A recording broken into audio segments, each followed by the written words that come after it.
Hi friends, welcome to my channel KKG classes. हम लोग इस वीडियो में देखने वाले हैं विद्युत आवेश तथा क्षेत्र यानी कि इलेक्ट्रिक चार्ज एंड फील्ड के ऑब्जेक्टिव क्वेश्चन। बेसिकली 12th का फिजिक्स का फर्स्ट चैप्टर है, उसका जो भी ऑब्जेक्टिव इसमें बना उसमें 50 ऑब्जेक्टिव में बनाए हैं और टाइपिंग किए हुए हैं। तो उससे पहले क्या करना है, वीडियो शुरू करने से पहले क्या करना है, नए हो तो चैनल को सब्सक्राइब करना है, बेल आइकन भी दबा देना है, क्योंकि आपको इसी प्रकार से वीडियो मिलते रहते हैं। लास्ट तक वीडियो देखते रहिए, बहुत मजा आएगा। चलिए वीडियो को शुरू कर देते हैं। तो फर्स्ट नंबर क्वेश्चन देख पा रहिएगा, विद्युत आवेशों के बीच लगने वाला बल दिया जाता है, यानी कि विद्युत आवेश के बीच जो लगने वाला बल दिया जाता है तो किसके नियम से दिया जाता है, तो कूलम्ब के नियम से। यानी कि ऑप्शन नंबर बी बिल्कुल सही हो जाएगा कि विद्युत आवेशों के बीच जो बल लगता है तो किसके कौन नियम देता है, तो कूलम्ब के नियम, यानी कि ऑप्शन नंबर बी बिल्कुल सही हो जाएगा। चलिए अगला क्वेश्चन देखिए, क्वेश्चन नंबर 2। क्वेश्चन नंबर 2 क्या कर रहा है, इलेक्ट्रॉन पर आवेश होता है, यानी कि इलेक्ट्रॉन पर आवेश क्या होता है वह बताना है। तो इलेक्ट्रॉन पर आवेश होता है, अब बता सकते हैं 1.6 × 10⁻⁻⁰ कूलम्ब होता है, यानी कि ऑप्शन नंबर कूलम्ब लिख सकते हैं यहाँ पे, तो कूलम्ब होता है। इलेक्ट्रॉन पर आवेश इतना ही होता है, यानी 1.6 × 10⁻⁻⁰ कूलम्ब, यानी कि ऑप्शन नंबर बी बिल्कुल सही हो जाएगा। चलिए अगला क्वेश्चन नंबर जाते हैं। क्वेश्चन नंबर 3 क्या है, क्वेश्चन नंबर 3 क्या है, एसआई पद्धति में देखिए यहाँ पे एप्सिलॉन नॉट लिखा हुआ है, आप पढ़िएगा इसको एप्सिलॉन नॉट, जहाँ जहाँ देखिएगा इसको एप्सिलॉन नॉट पढ़िएगा, बात समझ गए ना। तो एसआई पद्धति में एसआई पद्धति में एप्सिलॉन नॉट का मात्रक होता है। क्या होता है मात्रक, बता सकते हैं, तो क्या होता है, कूलम्ब स्क्वायर पर न्यूटन पर मीटर स्क्वायर। यहाँ पे देख पा रहे हैं ना ऑप्शन नंबर बी में कि कूलम्ब स्क्वायर पर न्यूटन, यानी कि newton inverse metre square inverse, इसको पढ़ा जाता है कूलम्ब स्क्वायर पर न्यूटन पर मीटर स्क्वायर, इसको इस प्रकार से पढ़ा जाता है, यानी कि ऑप्शन नंबर बी बिल्कुल सही हो जाएगा। चलिए अगला क्वेश्चन नंबर जाते हैं। क्वेश्चन नंबर 4 क्या कर रहा है, यदि दो आवेशों के बीच दुगुना, यानी कि दूरी को दुगुना कर दिया, यानी कि दो आवेश से आप मान लीजिए थोड़ा सा यह आवेश है, जब इसको बीच की दूरी मान गए आर है, ठीक, जब इसके बीच की दूरी दुगुनी कर दी, यानी कि दुगुनी करेंगे तो 2r हो जाएगा, बिल्कुल सही हो जाएगा, मतलब 2r हो जाएगा, बात समझ रहे हैं ना। दुगुनी कर दी जाए तो इसकी लगने वाला बल हो जाएगा। देखिए जब दुगुना कर दिया जाएगा तो इस स्थिति में क्या रहेगा, जब आप जो पहले जो था तो 1/r होता है, यानी कि 1/4πε0 Q1 Q2 अपन r² होता है, बात समझ गए। तो सिर्फ हम r² ले रहे हैं, समझ गए। जब आप जो फर्स्ट में जो था, यदि आवेश को दूरी को, यानी कि दो आवेशों के बीच की दूरी दुगुनी नहीं कहे रहेंगे तो इतना रहेगा, जब कर देंगे दुगुना तो क्या हो जाएगा 1/2r², तो यानी कि 4r हो जाएगा। जब 4r से इसमें भाग देंगे 4r² हो जाएगा, जब इसमें भाग देंगे तो 1/4 बचेगा, यानी कि 1/4 गुना हो जाएगा, यानी कि ऑप्शन नंबर सी बिल्कुल सही हो जाएगा। बात समझ गए होंगे मेरे अंदाज से, यानी कि ऑप्शन नंबर सी बिल्कुल सही हो जाएगा। 1/4 गुना हो जाता है, जब उसके बीच की दूरी को दुगुना करेंगे, यानी जितने गुना करेंगे ना तो उसका स्क्वायर मतलब 1 के वर्ग कर दीजिए, उतना ही हो जाता है, यानी कि ऑप्शन नंबर सी बिल्कुल सही हो जाएगा। बात समझ गए। चलिए अगला क्वेश्चन बढ़ जाते हैं। ठीक है, ऐसा कोई नहीं समझाता अच्छा तरीका से, सिर्फ आंसर आपको बता देगा कोई भी, इसलिए मैं वैसा नहीं करता, आपको समझा कर बताता हूँ। अगला क्वेश्चन देखिए, क्वेश्चन नंबर 7 नंबर क्वेश्चन क्या है, देखिए 2 क्वेश्चन में मिस्टेक हो चुका है, मतलब छूट गया है, PDF नहीं बन चुका है, मैं टाइपिंग किया था लेकिन छूट गया है। यहाँ पे देखिए कितना नंबर क्वेश्चन, 5 और 6 नंबर क्वेश्चन छूट गया, तो कोई बात नहीं, 2 क्वेश्चन से कोई दिक्कत नहीं है। क्वेश्चन क्या है, विद्युत क्षेत्र की तीव्रता का एसआई मात्रक है, यानी कि विद्युत क्षेत्र की तीव्रता का एसआई मात्रक क्या होता है वह बताना है। तो क्या होता है आप बता सकते हैं, तो न्यूटन पर कूलम्ब होता है, यानी कि न्यूटन कूलम्ब इन्वर्स भी लिख सकते हैं, कोई दिक्कत नहीं, यानी कि ऑप्शन नंबर बी बिल्कुल, ऑप्शन नंबर ए बिल्कुल सही हो जाएगा, यानी कि विद्युत क्षेत्र की तीव्रता कैसे मतलब न्यूटन पर कूलम्ब होता है। चलिए अगला क्वेश्चन नंबर देते हैं। क्वेश्चन नंबर 8 देखिए, एक स्थिर, यानी कि एक स्थिर आवेश उत्पन्न करता है, यानी कि एक स्थिर, जो स्थिर आवेश होना चाहिए, स्थिर होना चाहिए, यानी कि पार्टिकुलर एथी पर स्थिर होना चाहिए, यानी कि स्थिर आवेश उत्पन्न करता है। तो क्या उत्पन्न करता है बता सकते हैं, तो आप कंफ्यूजिंग मत होइएगा, चुंबकीय क्षेत्र नहीं होता तो क्या होता है, तो एक केवल विद्युत क्षेत्र उत्पन्न करता है, जो स्थिर आवेश होता है वो विद्युत क्षेत्र उत्पन्न करता है, बात समझ गए। हाँ, एक ऐसा क्वेश्चन मिलेगा जो केंद्रीय बल, कूलम्ब बल क्या है, केंद्रीय बल और विद्युत बल दोनों है, इसलिए वो ऑप्शन नंबर सी सही हो जाता है, लेकिन उसमें कंफ्यूजिंग नहीं होना है, आपको ऑप्शन के अनुसार नहीं चलना है, आपको याद होना चाहिए, यानी कि स्थिर आवेश उत्पन्न करता है तो केवल विद्युत क्षेत्र उत्पन्न करता है, बात समझ गए इस बात को। चलिए अगला क्वेश्चन देखिए, क्वेश्चन नंबर 9 देखिए, क्वेश्चन नंबर 9 में क्या है, निम्नलिखित में से कौन सा विद्युत क्षेत्र का मात्रक नहीं है, वो पूछा मात्रक नहीं है, यानी कि कौन है जो कि विद्युत क्षेत्र का मात्रक नहीं है। देखिए एक 2020 में क्वेश्चन पूछ दिया था, वोल्ट पर मीटर क्या किस चीज़ का मात्रक है, यह पूछ दिया था। तो देखिए यह क्वेश्चन वोल्ट पर मीटर, यहाँ पे देख पा रहे ऑप्शन नंबर सी में वोल्ट पर मीटर किस क्षेत्र का मात्रक है, यह भी पूछ दिया था। तो याद रख लीजिए विद्युत क्षेत्र का होता है, क्या होता है विद्युत क्षेत्र, क्योंकि यहाँ पूछ रहा है विद्युत क्षेत्र का मात्रक कौन नहीं है, तो कौन नहीं है, जूल पर कूलम्ब है जो कि विद्युत क्षेत्र का मात्रक नहीं होता। यानी कि विद्युत क्षेत्र का मात्रक ये नहीं होता, यानी कि ये भी विद्युत क्षेत्र का मात्रक होता है, ये भी विद्युत क्षेत्र का मात्रक होता है, ये भी विद्युत, यानी कि जो तीन देख रहे हैं ए सी और डी तीनों के तीनों विद्युत क्षेत्र का मात्रक होता है। 2020 में क्या पूछ दिया था, वोल्ट पर मीटर किस क्षेत्र मतलब किसका मात्रक है, तो आप बता सकते हैं विद्युत क्षेत्र का मात्रक है। कंफ्यूज नहीं हुए, आप समझ गए इस बात को, तो आप तीनों याद कर लीजिए, कोई भी पूछ सकता है। तो ऐसे मत कहिएगा कि क्वेश्चन नहीं ला रहा, यार ऐसा ही क्वेश्चन पूछा ही जाता है। तो आप समझ गए। चलिए अगला क्वेश्चन लीजिए, क्वेश्चन नंबर 10 नंबर क्वेश्चन क्या है, एक प्रोटॉन तथा एक इलेक्ट्रॉन एक समान विद्युतीय क्षेत्र में स्थित है। यानी कि एक प्रोटॉन और एक इलेक्ट्रॉन एक समान, यानी कि प्रोटॉन को ई द्वारा करते हैं और इलेक्ट्रॉन को ई माइनस द्वारा करते हैं, दोनों है एक समान विद्युतीय क्षेत्र में स्थित है, तो उस पर लगने वाला बल का परिमाण बराबर होंगे। यानी कि ऑप्शन में बी बिल्कुल सही हो जाएंगे, यानी उन पर जो बल लगेगा उसका परिमाण, क्या उस पर उसका परिमाण होगा ना, वह बराबर होगा। यानी कि उस पर बल बराबर नहीं होता है, उसका बल का परिमाण होता है वह बराबर होता है। बात समझ रही है ना, यानी कि ऑप्शन में बी बिल्कुल सही हो जाएगा। चलिए अगला क्वेश्चन देखिए, क्वेश्चन नंबर 11। क्वेश्चन नंबर 11 क्या कर रहा है, प्लीज़ आप लोग लाइक कर दीजिएगा, नए हो तो चैनल को जरूर सब्सक्राइब कर दीजिएगा, क्योंकि आपके लिए इतना मेहनत करते हैं, तो प्लीज़। क्वेश्चन में क्या है 11, ई तीव्रता के विद्युत क्षेत्र में, यानी कि ई तीव्रता के विद्युत क्षेत्र में पी आघूर्ण वाले, देखिए यहाँ पे ई और पी दोनों है कि वेक्टर क्वांटिटी यानी कि सदिश राशि है, यानी कि ई पर भी आपको रेकरिंग बार लगेगा ऊपर और पी पर भी बार लगेगा। यार ध्यान दीजिएगा, जो मैं टाइप नहीं कर पाया हूँ क्योंकि वैसे टाइप नहीं हो पाया है, टाइप करने का प्रयास किया हूँ, लेकिन यह टाइप करने में मेरे को 3 घंटे लगे हैं आज, क्योंकि बहुत ऐसा टाइपिंग है कि बहुत प्रॉब्लम क्या है आगे चल के बताते हैं, क्योंकि एप्सिलॉन नॉट आपको टाइपिंग में नहीं मिलता, तो इसके लिए आप मैं यूज़ किया हूँ, आप देख पाएंगे हम उसके लिए स्पेशल मैं यूज़ किया हूँ। तो देखिए यहाँ पर समझिए पहले, ई तीव्रता के विद्युत क्षेत्र में पी द्विध्रुव आघूर्ण वाले विद्युत द्विध्रुव पर लगने वाला बल आघूर्ण होगा, तो क्या होगा आपको पता होना चाहिए। तो बहुत सिंपल क्वेश्चन है, तो पी क्रॉस ई होता है, पी क्रॉस ई, और दोनों वेक्टर क्वांटिटी है, यानी कि ऑप्शन में ए बिल्कुल सही हो जाएगा। जो ई तीव्रता वाले विद्युत क्षेत्र होते हैं और पी विद्युत द्विध्रुव वाले, यानी कि द्विध्रुव आघूर्ण वाले है, यानी विद्युत द्विध्रुव आघूर्ण पर लगने वाला बल आघूर्ण होता है पी क्रॉस ई होता है, ई क्रॉस पी नहीं होता, यानी कि पी क्रॉस ई, यानी कि ऑप्शन में ए बिल्कुल सही हो जाएगा। चलिए अगला क्वेश्चन देखिए, क्वेश्चन नंबर 12, यानी कि 12 नंबर क्वेश्चन क्या है, एक पृथक्कृत, यानी कि अगर पृथक्कृत चालक, यानी कि बात समझ रहे, पृथक्कृत चालक गोले को, यानी कि कोई भी चालक गोला है को कुछ, यानी कुछ धनावेश दिया जाए तो उसका द्रव्यमान, यानी कि जब कोई पृथक्कृत चालक है, गोला चालक है, गोला होना चाहिए, वो चालक है, उस पर कुछ धनावेश दे दिया जाए, अगर उस पर कुछ धनावेश दिया जाए तो उसका द्रव्यमान में क्या फर्क पड़ जाएगा, बढ़ जाएगा या घट जाएगा, तो आप बता सकते हैं घट जाएगा, यानी कि ऑप्शन नंबर ए बिल्कुल सही हो जाएगा, घट जाएगा। समझ गए इस बात को। चलिए अगला क्वेश्चन देखिए, क्वेश्चन नंबर 13 नंबर, यानी कि 13 नंबर क्वेश्चन क्या है, 13 नंबर क्वेश्चन क्या है, दो दिए गए आवेशों के बीच, बात समझिएगा, दो आवेश, जब दो आवेश दिया जाता है, दोनों आवेश यानी कि Q1 है Q2 है, मान गए थोड़ा देर के लिए, समझ लीजिए बात को, आवेशों के बीच लगने वाला बल उसके बीच की दूरी के वर्ग के होता है, क्या होता है, वैध कर्मानुपाती होता है, क्योंकि देखिए बल जो होता है 1/4 पाई एप्सिलॉन नॉट और होता है Q1 और Q2 अपॉन आर स्क्वायर होता है, आर स्क्वायर होता है। तो यहाँ कहा दो दिए गए आवेशों के बीच, यानी दो दिए गए आवेशों के बीच लगने वाला बल उसके दूरी के वर्ग के वैध कर्मानुपाती होता है, क्योंकि वैध कर्मानुपाती होता है, बात समझ गए ना, इसलिए होता है, यानी कि एफ बराबर जो होता है, एफ बराबर F proportional Q1 upon R square होता है, यानी कि एफ जो आर स्क्वायर होता है उसका बीच की दूरी के वर्ग के वैध कर्मानुपाती होता है।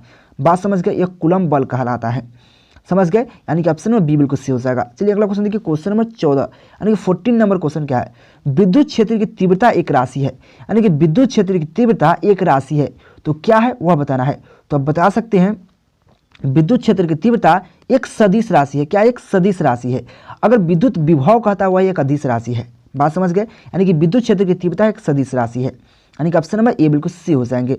चलिए अगला क्वेश्चन देखिए, क्वेश्चन नंबर 15, क्वेश्चन नंबर 15 क्या कर रहा है, विद्युत द्विध्रुव आघूर्ण का मात्रक होता है, यानी कि विद्युत द्विध्रुव आघूर्ण का मात्रक क्या होता है वह बताना है। तो क्या होता है मात्रक, तो कूलम्ब मीटर होता है, कूलम्ब मीटर, हिंदी में आप पढ़े तो कूलम्ब इस प्रकार से लिख सकते हैं, कूलम्ब ऐसे प्रकार से लिख सकते हैं, कूलम्ब मीटर होता है, पर मीटर नहीं कूलम्ब मीटर होता है, यानी कि ऑप्शन नंबर बी बिल्कुल सही हो जाएगा, विद्युत द्विध्रुव आघूर्ण का। अगला क्वेश्चन देखिए, क्वेश्चन नंबर 16, यानी कि विद्युत विभव एक राशि है। देखिए यहाँ पे आ गया, इसलिए हम लाए हैं इसको कि कंफ्यूज नहीं होइएगा। विद्युत क्षेत्र की तीव्रता कहे तो सदिश राशि, जब विद्युत विभव कहे तो अदिश राशि। बात समझ रहे हैं ना। यानी कि जब विद्युत विभव कह दिया कौन राशि है तो एक अदिश राशि है, जब विद्युत क्षेत्र की तीव्रता एक सदिश राशि है। दोनों समझ लीजिए, दोनों ध्यान में रख लीजिएगा क्योंकि दोनों इंपॉर्टेंट क्वेश्चन है। चलिए अगला क्वेश्चन देखिए, क्वेश्चन नंबर 17 यानी कि 17 नंबर क्वेश्चन क्या कह रहा है। 17 नंबर क्वेश्चन क्या है, एक कूलम्ब आवेश कितने इलेक्ट्रॉन के बराबर होते हैं। यानी कि एक कूलम्ब आवेश कितने इलेक्ट्रॉन के बराबर होते हैं वह पूछ रहा है।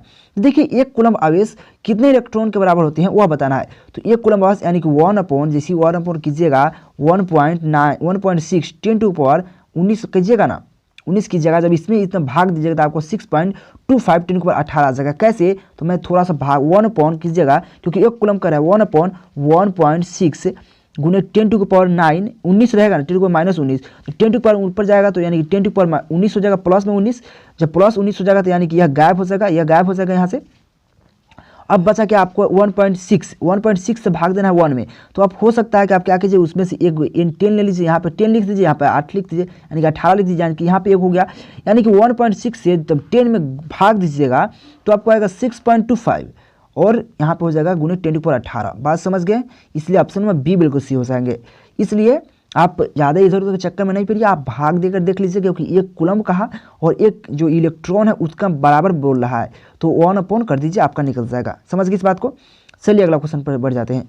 क्वेश्चन क्या है यहाँ पे देखिए, मैंने क्या किया देखिए यहाँ पे 1 पॉइंट देखिए हम समझा देते थोड़ा। 1.6 10 टू पावर -19 कूलम्ब होता है, यानी कि 10 टू पावर -19 कूलम्ब होता है। कूलम्ब होता है अपॉन इक्वल टू क्या होगा, जब इक्वल टू कीजिएगा 1 का हो जाएगा कि नहीं, क्योंकि यहाँ पे 1 कूलम्ब कह रहा है ना, 1 कूलम्ब। जब इधर कीजिएगा तो कूलम्ब बराबर निकालिएगा तो इधर इसको भाग दीजिएगा तो उतना आ जाएगा। समझ गए इस बात को।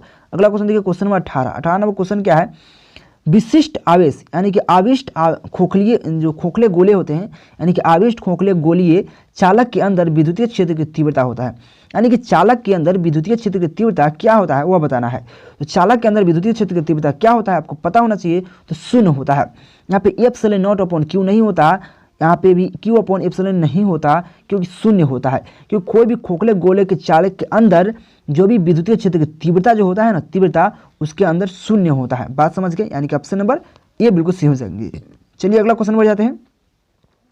प्लीज़ आप लोग लाइक कर दीजिएगा क्योंकि देखिए हमको यह बहुत टाइपिंग करने में यार बहुत समय लगा है, तो प्लीज़ लाइक कर दीजिएगा और नहीं हो तो चैनल को जरूर सब्सक्राइब कर दीजिएगा और टेलीग्राम पे चल जाइएगा, ज्वाइन हो सकते हैं और मुझसे कांटेक्ट करना चाहते हैं तो मेरे इंस्टाग्राम पे फॉलो कर सकते हो, उसका लिंक डिस्क्रिप्शन में है। क्वेश्चन देखिए, क्वेश्चन नंबर 19 क्या है, वायु में स्थित एकांक आवेश एकांक धनावेश से निकलने वाले संपूर्ण फ्लक्स का मान होता है। बात समझ रहे हैं ना। मैंने क्या कहा, वायु में उपस्थित यानी कि वायु में उपस्थित एकांक धनावेश से एकांक धनावेश होना चाहिए, निकलने वाले संपूर्ण विद्युतीय फ्लक्स, क्या संपूर्ण विद्युतीय फ्लक्स का मान होता है। तो क्या होता है, तो 1/ε0 होता है। क्या होता है, 1/ε0। क्योंकि जो आप लोग गॉस का नियम पढ़े हुइएगा, हम पढ़ाएं, आप वीडियो अगर नहीं देखें तो जाकर देख लीजिएगा। गॉस का नियम क्या होता है, वो 1/ε0 के यानी कि क्यू क्या ε0 के गुणज होता है, यानी कि उसके पूर्ण गुणज के बराबर होता है। वही एकांक धनावेश पर जो भी पूर्ण जो विद्युतीय फ्लक्स निकलता है तो यानी कि 1/ε0 ही निकलता है, यानी कि ऑप्शन में बी बिल्कुल सही हो जाएंगे। अगला क्वेश्चन देखिए, क्वेश्चन नंबर 20 यानी कि 20 नंबर क्वेश्चन क्या है, किसी गोलीय पृष्ठ के क्या होता है अंदर यदि क्यू आवेश दे दिया जाए, यानी कि जब कोई भी गोलीय चालक के अंदर जो भी गोलीय चालक यानी क्यू आवेश दे दिया जाए या आर हो, मान लिए जो क्यू आवेश दे दिया जाए या क्यू आवेश रख दिया जाए तो संपूर्ण पृष्ठ से निकलने वाली विद्युतीय फ्लक्स होगा। तो क्या होगा आपको बता सकते हैं, बिल्कुल आसान है। तो Q/ε0, क्योंकि जो कि गॉस का नियम हम लोग को पढ़ना है, फाई = Q/ε0 कि देखिए इसका परिभाषा ही होता है किसी गोले के अंदर उपस्थित आवेशों का 1/ε0 गुना होता है, यानी कि 1/ε0 गुना होता है किसी आवेशों को उपस्थित, यानी कि आवेश के अंदर उपस्थित क्या है तो Q है, यानी कि किसी चालक के अंदर उपस्थित Q है, यानी कि Q/ε0 होता है = फाई, यानी कि यह गॉस का नियम कहलाता है। तो यही बात कह रहा था, यानी कि ऑप्शन नंबर बी बिल्कुल सही हो जाएंगे। जो यहाँ पर ऐसे से लिखा हुआ है ना, तो इसको ε0 पढ़िएगा क्योंकि ε0 बेसिकली इस प्रकार से लिखाता है, तो इसको आप पढ़ सकते हैं ε0। हम बार बार बोल रहे हैं इसी के लिए। चलिए अगला क्वेश्चन देखिए, क्वेश्चन नंबर 21 नंबर क्वेश्चन क्या है, एक विशिष्ट चालक की सतह के, यानी कि एक विशिष्ट चालक की सतह के किसी बिंदु पर विद्युतीय क्षेत्र की तीव्रता क्या होता है वह बताना है। तो क्या होता है, तो सतह के लंबवत होता है, यहाँ पे सतह लिखाना चाहिए, सतह सतह होता है, तो यहाँ पे गलती टाइपिंग में, इसलिए कोई दिक्कत नहीं, आप कह सकते हैं सतह के लंबवत होती है। यानी कि कोई भी विद्युतीय विशिष्ट चालक होता है वह किसी भी बिंदु पर विद्युतीय क्षेत्र की तीव्रता सतह के क्या होती है, तो लंबवत होती है, यानी कि ऑप्शन में बी बिल्कुल सही हो जाएंगे। अगला क्वेश्चन देखिए, क्वेश्चन नंबर 22 नंबर क्वेश्चन क्या है, आवेशित गोलीय चालक के अंदर विद्युत क्षेत्र होता है, विद्युत क्षेत्र की तीव्रता शून्य होता है, विद्युत क्षेत्र शून्य नहीं होता, तो विद्युत क्षेत्र क्या होता है वह बताना है। तो विद्युत क्षेत्र क्या होता है, तो बहुत आप सिंपल तरीका से बता सकते हैं, तो यहाँ पर सिग्मा अपॉन एप्सिलॉन नॉट होता है, सिग्मा अपॉन एप्सिलॉन नॉट, यानी कि ऑप्शन नंबर सी में देख पाइएगा, यानी कि आवेशित गोलीय चालक के अंदर विद्युतीय क्षेत्र सिग्मा अपॉन, देखिए सिग्मा अपॉन एप्सिलॉन नॉट होता है, यानी कि ऑप्शन नंबर सी बिल्कुल सी हो जाएंगे, इस बात को ध्यान दीजिएगा। चलिए अगला क्वेश्चन देखिए, क्वेश्चन नंबर 23 नंबर क्वेश्चन क्या है, देखिए जो भी क्वेश्चन यहाँ पे है बहुत इंपॉर्टेंट क्वेश्चन है, प्लीज़ आप लोग इसको याद कर लीजिए, और टेलीग्राम पर आपको 2 दिन बाद मिल जाएंगे पीडीएफ, प्लीज़ आप लोग भागिएगा, इतना पीडीएफ करते हैं आपको पीडीएफ मिलेगा यार, आप क्यों टेंशन लेते हैं।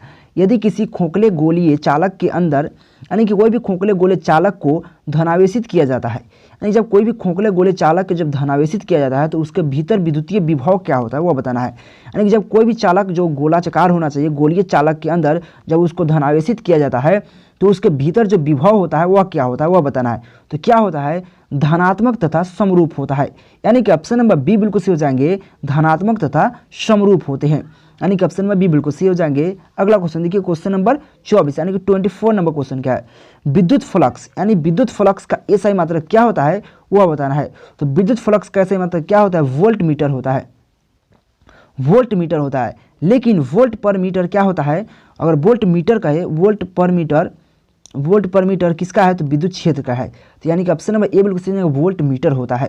समझ गए इस बात को, यानी कि विद्युत फ्लक्स पूछ रहा है तो वोल्ट पर मीटर, यानी कि ऑप्शन नंबर ए बिल्कुल सही हो जाएंगे। अगला क्वेश्चन देखिए, क्वेश्चन नंबर, और इस पीडीएफ में आपको आंसर भी मिलेगा, टेंशन मत लीजिए, पीडीएफ के साथ आंसर भी मिलेगा। अब कूलम्ब बल है जो अभी बताए हैं, जो स्थिर विद्युत क्षेत्र होता है वह क्या होता है, केवल जो स्थिर रहता है वो कोई आवेश, तो ये केवल विद्युतीय क्षेत्र उत्पन्न करता है। लेकिन यहाँ पे कूलम्ब बल क्या है वह बताना है। तो कूलम्ब बल क्या है, केंद्रीय बल भी है और विद्युत बल भी है, यानी कि ऑप्शन नंबर सी बिल्कुल सही हो जाएंगे, यानी कि दोनों है। जो कूलम्ब बल होते हैं बेसिकली केंद्रीय बल और विद्युत बल दोनों होते हैं, इसलिए ऑप्शन नंबर इसका सी बिल्कुल सही हो जाएंगे। तो प्लीज़ आप लोग वीडियो को लास्ट तक जरूर देखिएगा, तभी आपको कुछ बेनिफिट होगा, नहीं तो आपको कोई फ़ायदा नहीं। जब आए और कुछ देख कर भाग गए उसका आपको क्या फ़ायदा हुआ।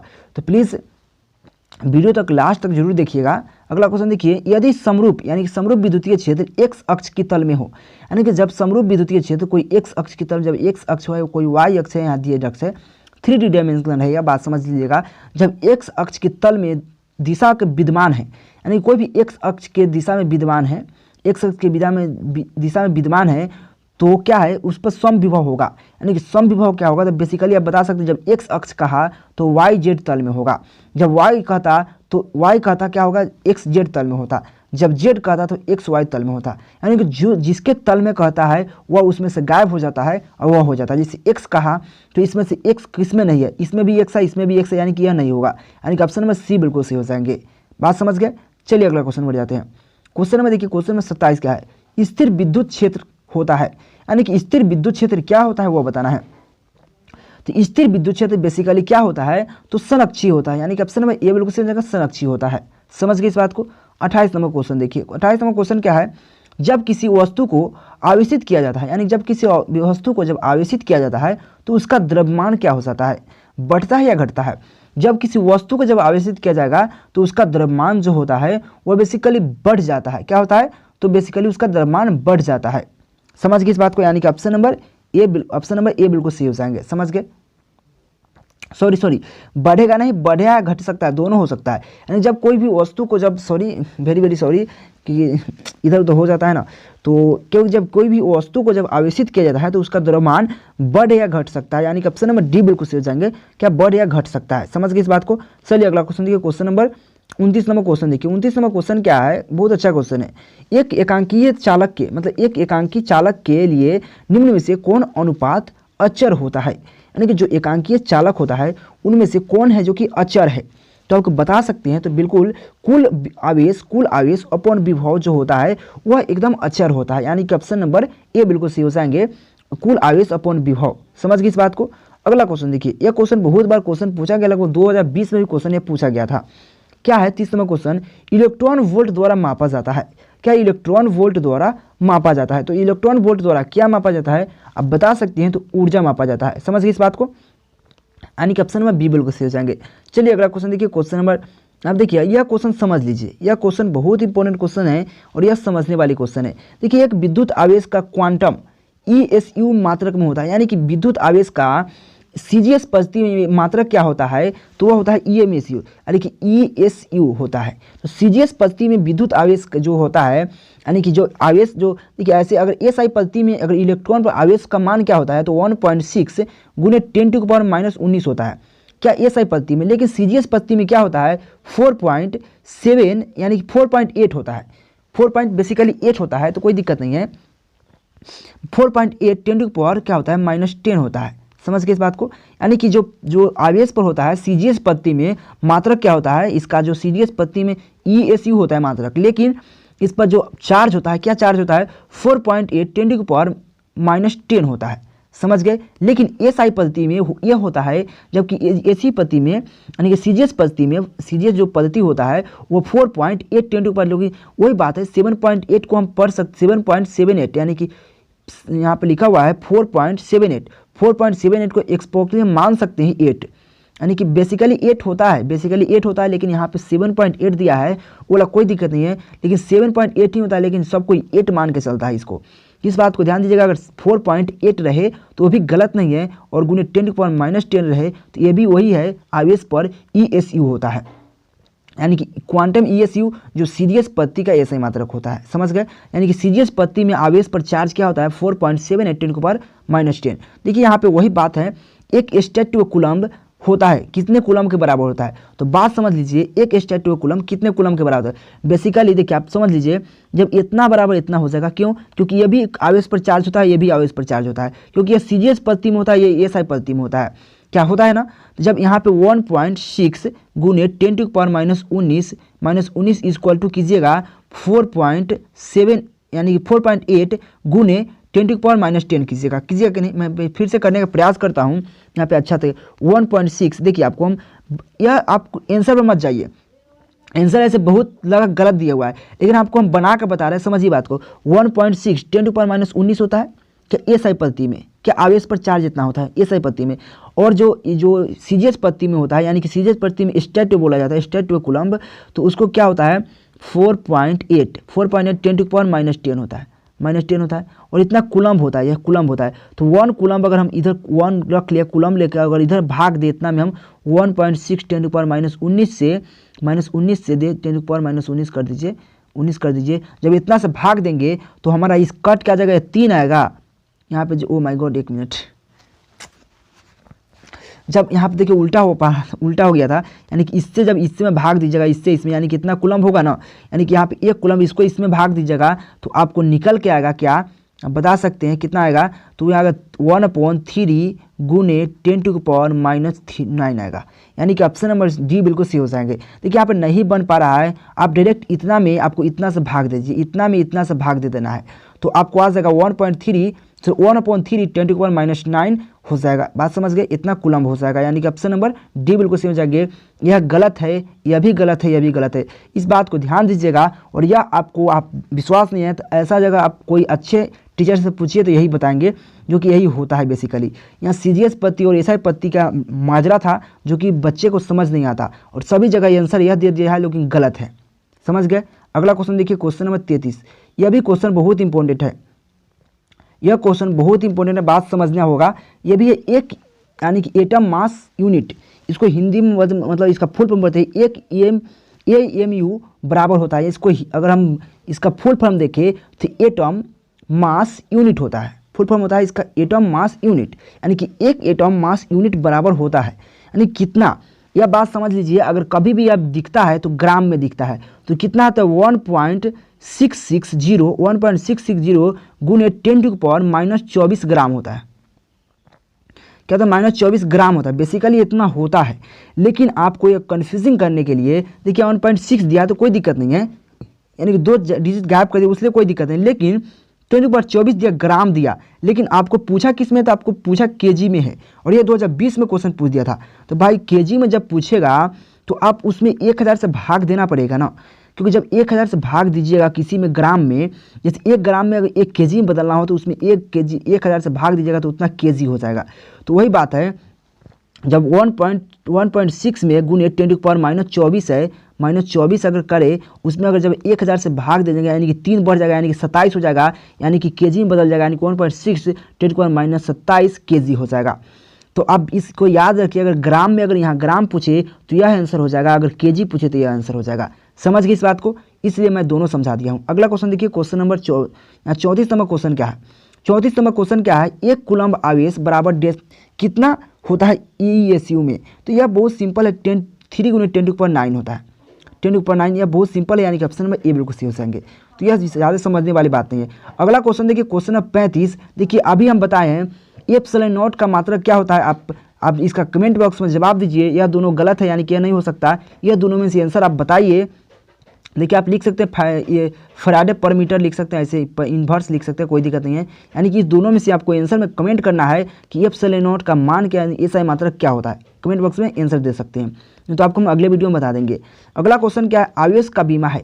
आवेश का बीमा क्या होता है वह बताना है। तो आवेश के बीमा क्या होता है, बहुत सिंपल है, तो बहुत सिंपल क्या है तो आप बता सकते हैं 80 होता है, यानी कि ऑप्शन नंबर ए बिल्कुल सही है 80। और यह क्वेश्चन 2020 में लगभग क्वेश्चन पूछा गया था, इसलिए मैं आपके लिए इंपॉर्टेंट क्वेश्चन है, बहुत इंपॉर्टेंट क्वेश्चन है। आवेश की बीमा 80 होता है। अगला क्वेश्चन बढ़ जाते हैं, क्वेश्चन नंबर 37। क्वेश्चन नंबर 37 क्या है, यानी 37, निम्नलिखित में किस राशि का मात्रक वोल्ट मीटर होता है। अभी बताए हैं वोल्ट पर मीटर होता है। अभी बताए हैं वोल्ट पर मीटर क्या होता है, विद्युत क्षेत्र का होता है, जो 3 नंबर क्वेश्चन में था, 4 नंबर में कौन नहीं है, तो आपको बताए हैं वोल्ट पर मीटर जो है कि विद्युत क्षेत्र का मात्रक होता है। इस बात को ध्यान दीजिए, बहुत इंपॉर्टेंट क्वेश्चन था, इस सब का नहीं होता है, यानी कि सब गलत है, यानी कि ऑप्शन नंबर डी बिल्कुल सही हो जाएंगे। बात समझ रहे हैं। अगला क्वेश्चन देखिए, क्वेश्चन नंबर 38 यानी कि 39 क्वेश्चन क्या है, विद्युत फ्लक्स की बीमीय सूत्र होता है, यानी कि बीमा सूत्र क्या होता है विद्युत फ्लक्स का, वह बताना है। तो क्या होता है बता सकते हैं, तो M/L/Q T−1Q A−1 होता है, यानी कि ऑप्शन नंबर ए में देख पाएगा बिल्कुल सही है। एम होता है, इसको घेर सकते हैं बड़ी ब्रैकेट से, तो आप घेर लीजिएगा, कोई दिक्कत नहीं है। M/L/Q T−1Q A−1, यानी कि ऑप्शन नंबर ए बिल्कुल सही हो जाएंगे, विद्युत फ्लक्स का बीमा होता है। समझ गए इस बात को। चलिए अगला क्वेश्चन में, क्वेश्चन 39 में क्वेश्चन क्या है, एप्सिलॉन नॉट की बीमा क्या होता है वह बताना है। यानी कि एप्सिलॉन नॉट का बीमा क्या होता है, बहुत सिंपल है, L−1Q T⁴ A/2, यानी कि ऑप्शन नंबर ए बिल्कुल सही हो जाएंगे। आपको इसको याद ही करना पड़ेगा, जब तक याद नहीं कीजिएगा जब तक आपको नहीं होगा। 0 वाला तो होबे नहीं करेगा, यह होबे नहीं करेगा, यानी कि ऑप्शन नंबर ए बिल्कुल सही है। L−1Q T⁴ और A/2, यह होगा आपका एप्सिलॉन नॉट का बीमा। अगला क्वेश्चन देखिए, क्वेश्चन नंबर बहुत अच्छा क्वेश्चन है यह। क्वेश्चन का विद्युत क्षेत्र की तीव्रता का बीमा होता है, यानी कि विद्युत क्षेत्र की तीव्रता का बीमा क्या होता है, तो सिंपल तरीका से इसका भी आंसर ए होगा, ML T⁻Q A/I−1 होता है। ML T⁻Q ML T⁻Q I−1 होता है, यानी कि ऑप्शन नंबर ए बिल्कुल सही हो जाएंगे। तो विद्युत क्षेत्र की तीव्रता यही होता है, तो समझ गए इस बात को। अगला क्वेश्चन है क्वेश्चन में 41 नंबर क्वेश्चन क्या है, किसी विद्युत रोधी माध्यम का पराविद्युतांक हो सकता है, यानी कि यहाँ एप्सिलॉन R लिखा हुआ है, समझ लीजिएगा, यहाँ एप्सिलॉन R लिखा हुआ है इस प्रकार से, यानी किसी विद्युत रोधी माध्यम की पराविद्युतांक हो सकता है, क्या हो सकता है, तो 5 हो सकता है, क्योंकि यह निगेटिव नहीं होता, 0 तो होबे नहीं करता है, और फ्रैक्शन में होबे नहीं करता, यानी कि दशमलव में नहीं होता है, यानी कि जो होता है पूर्णांक होता है, यानी कि ऑप्शन नंबर डी बिल्कुल सही है, 5 हो सकता है। अगला क्वेश्चन है क्वेश्चन में यहाँ पे 42 नंबर क्वेश्चन क्या है, 42 नंबर क्वेश्चन क्या है, धातु का पराविद्युतांक हो सकता है, यानी कि होता है, हो सकता नहीं होता है, यानी कि धातु का पराविद्युतांक क्या होता है, तो अनंत होता है, यानी कि ऑप्शन नंबर डी बिल्कुल सही है, अनंत। बात समझ गए। अगला क्वेश्चन बढ़ जाते हैं, क्वेश्चन नंबर 43 नंबर क्वेश्चन क्या है, किसी विद्युत द्विध्रुव के अक्ष से, यानी कि कोई भी विद्युत द्विध्रुव है उसके अक्ष से r दूरी पर विद्युत क्षेत्र की तीव्रता क्या होता है, तो आपको पता होना चाहिए r दूरी पर विद्युत क्षेत्र की तीव्रता E प्रोपोर्शनल 1/RQ होता है, यानी कि ऑप्शन नंबर डी, देखिए ऑप्शन नंबर डी बिल्कुल सही हो जाएगा, यानी कि E प्रोपोर्शनल 1/RQ, क्योंकि कोई भी विद्युत द्विध्रुव है उससे r दूरी पर पूछ रहा है, तो E प्रोपोर्शनल 1/RQ होता है, यानी कि ऑप्शन नंबर डी बिल्कुल सही है। अगला क्वेश्चन देख लेते हैं, क्वेश्चन नंबर 44 नंबर क्वेश्चन क्या है, समरूप विद्युत क्षेत्र, यानी कि समरूप विद्युत क्षेत्र में 1 इलेक्ट्रॉन व 1 प्रोटॉन स्थित है, यानी कि समरूप विद्युत क्षेत्र है वहाँ पे क्या है, एक इलेक्ट्रॉन और इलेक्ट्रॉन को ई माइनस से और प्रोटॉन को ई प्लस से दर्शाया जाता है, याद रखिएगा। तो समरूप विद्युतीय क्षेत्र यानी कि समरूप विद्युतीय क्षेत्र को क्या है, एक इलेक्ट्रॉन और एक प्रोटॉन है, उसमें उसके कारण त्वरणों का अनुपात, उसके त्वरणों का अनुपात क्या हो सकता है वो पूछ रहा है। तो त्वरणों का अनुपात हो सकता है mp/me हो सकता है, यह बताया गया, यानी कि ऑप्शन नंबर बी बिल्कुल सही हो जाएगा, mp/me हो सकता है, यानी कि ऑप्शन नंबर अनुपात होता है, हो सकता है होता है, यानी कि ऑप्शन नंबर बी बिल्कुल सही हो जाएगा। अगला क्वेश्चन देख लेते हैं, क्वेश्चन नंबर 45 यानी कि 45 नंबर क्वेश्चन क्या है, द्रव की एक बूंद को, यानी कि द्रव है, द्रव मान के यहाँ द्रव है, द्रव की एक बूंद को आवेशित करने पर, यानी कि आवेशित करने पर उसके सिकुड़ने की प्रवृत्ति क्या होती है, यानी जब इसको आवेशित करेंगे तो यह क्या होगा, सिकुड़ने की प्रवृत्ति क्या होगा, घटता है, यानी कि यह छोट होता जाएगा। जब इसको आवेशित करेंगे ना, जब इसको आवेशित करेंगे, इस बूंद को आवेशित करेंगे तो यह छोटा होता जाएगा, बात याद रखिएगा, यानी कि ऑप्शन नंबर बी बिल्कुल सही हो जाएगा, सिकुड़ने की प्रवृत्ति होती है, घटती है, यानी कि ऑप्शन नंबर बी बिल्कुल सही हो जाएगा। अगला क्वेश्चन देख लेते हैं, क्वेश्चन नंबर 46, आवेशित खोखले गोलाकार चालक के केंद्र पर क्या होता है, मतलब कह रहा है आवेशित जो खोखला गोलाकार है चालक के केंद्र पर क्या होता है, विद्युत क्षेत्र, विद्युत विभव दोनों शून्य होता है, यानी विद्युत क्षेत्र विद्युत विभव दोनों शून्य होता है, या विभव शून्य होता है विद्युत क्षेत्र नहीं, विद्युत क्षेत्र शून्य होता है विभव नहीं, इनमें से कोई नहीं। तो इसका करेक्ट आंसर हो जाएगा, आप बता सकते हैं सिंपल में, यानी कि विद्युत क्षेत्र शून्य होता है लेकिन विद्युत विभव नहीं। यह याद रखिएगा, कभी कभी आपको पूछ देगा यानी कि जो गोला के केंद्र पर क्या शून्य होता है, तो आप बता सकते हैं विद्युत क्षेत्र शून्य होता है लेकिन विद्युत विभव नहीं।